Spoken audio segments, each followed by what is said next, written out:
Yeah, of course, the associations that you might have are keywords like gender equality, for sure, but also female reproductive health.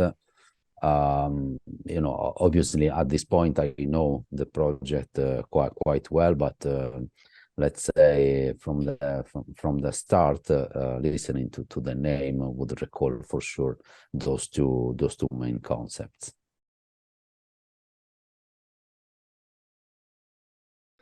Okay, for sure, the ability of networking, especially with policymakers. This is one of the strong points of myself and of the Lisbon Council in general.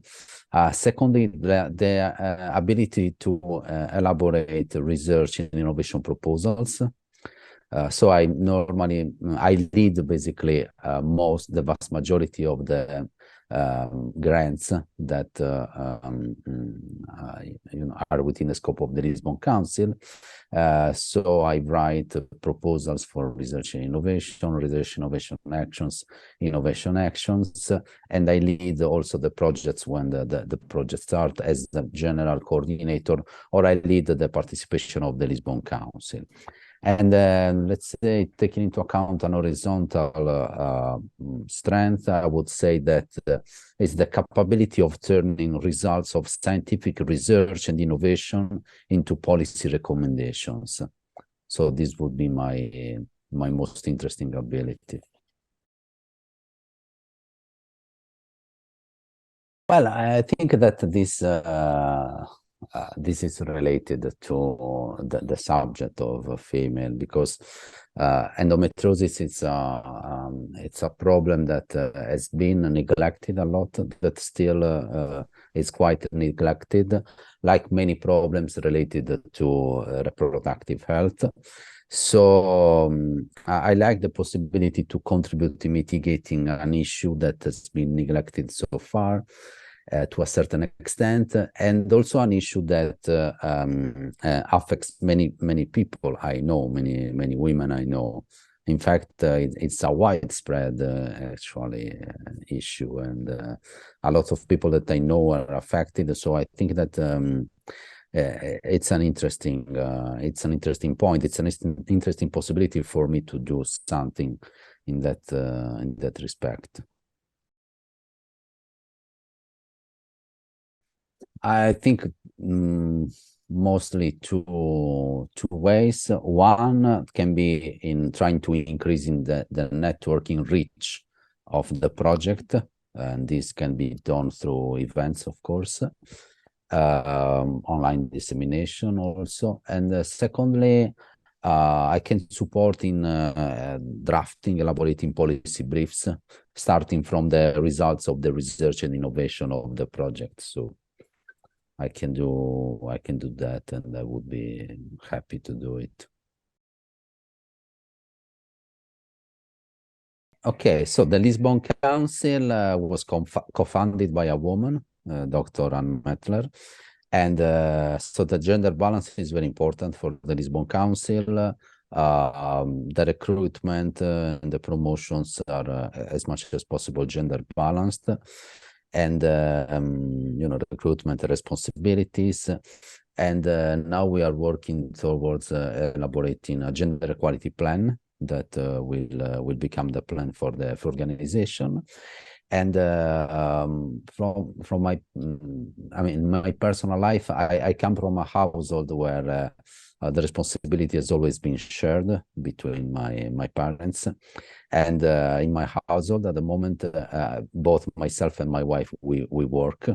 So basically the household responsibility are equally shared, or shared as much as possible. So I also try to do it, let's say, in my personal life.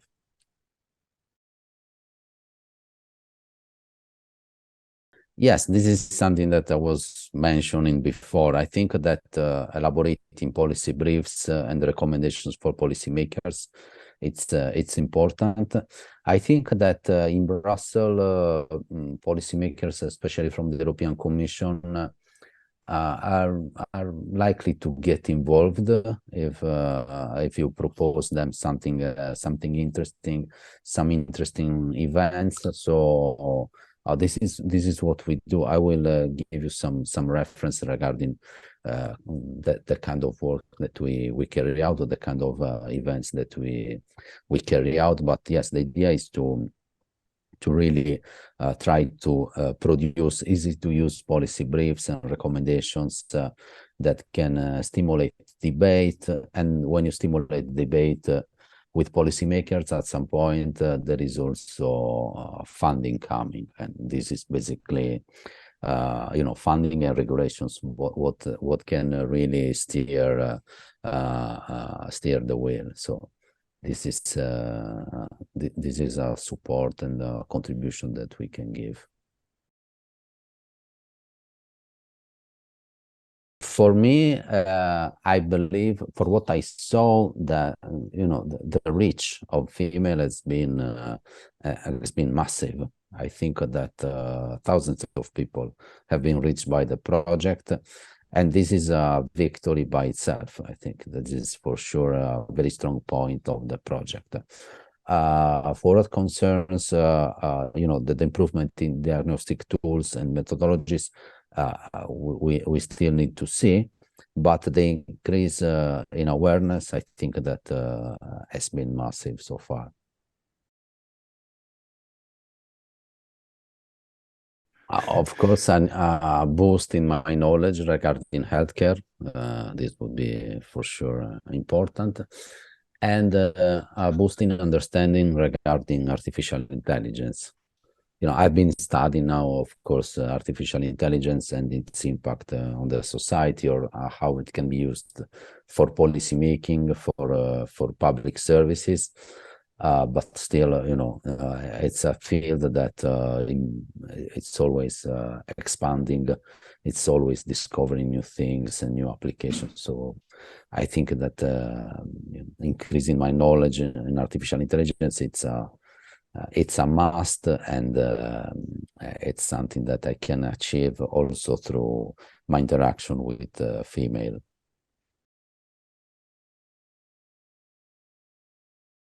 Okay, so as I said before, it's the fact that there is a lack of awareness. The prevalence of endometriosis in the general population is not even, it's still unknown. We don't know exactly what is the prevalence.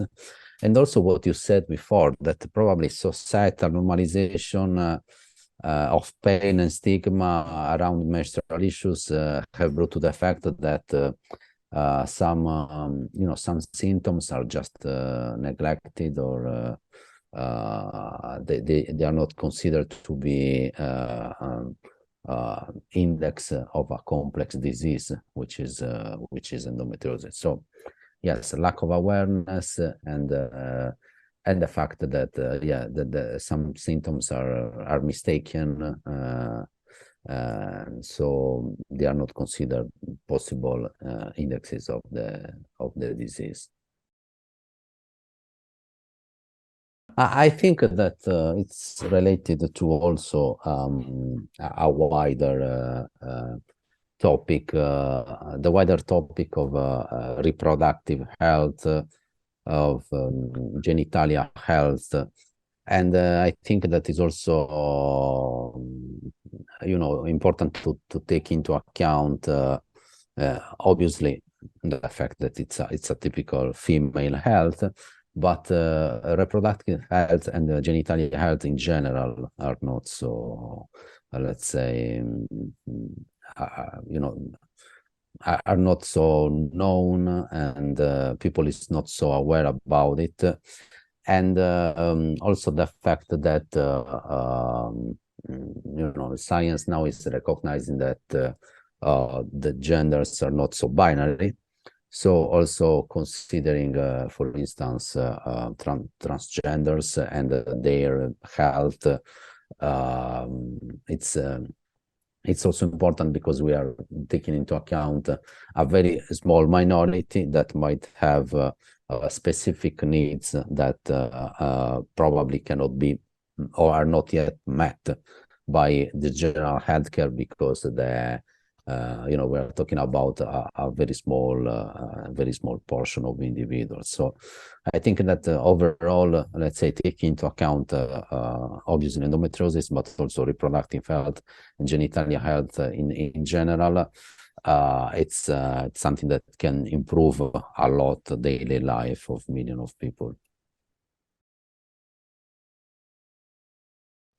I think that many times women are basically overcome by the many things they are expected to take care of, like family, but also working and trying to combine work with family life, work with household care. And in this sense, I think that reproductive health, prevention and diagnosis are a little bit overlooked to a certain extent.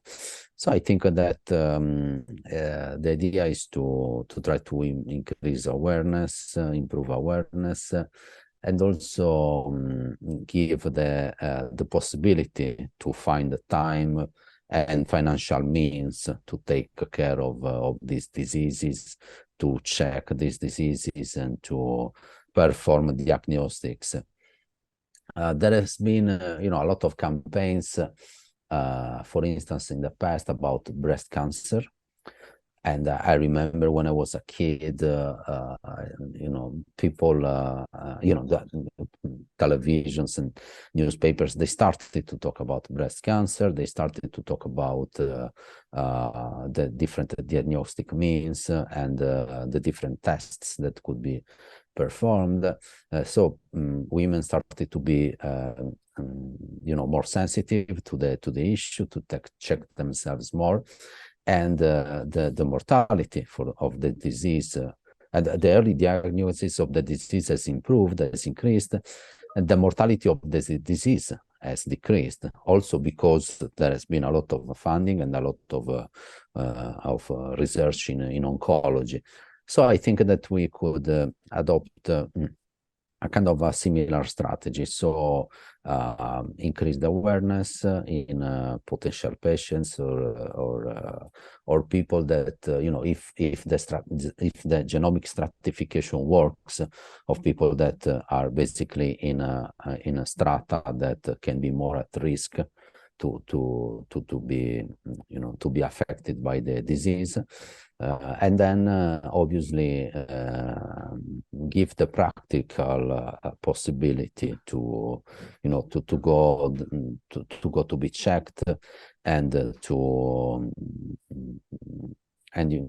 take care of the disease themselves. So I'm talking also about the cost of medications. I'm talking about the cost of going to a specialist physician for the for the diagnostics and for taking care of the disease.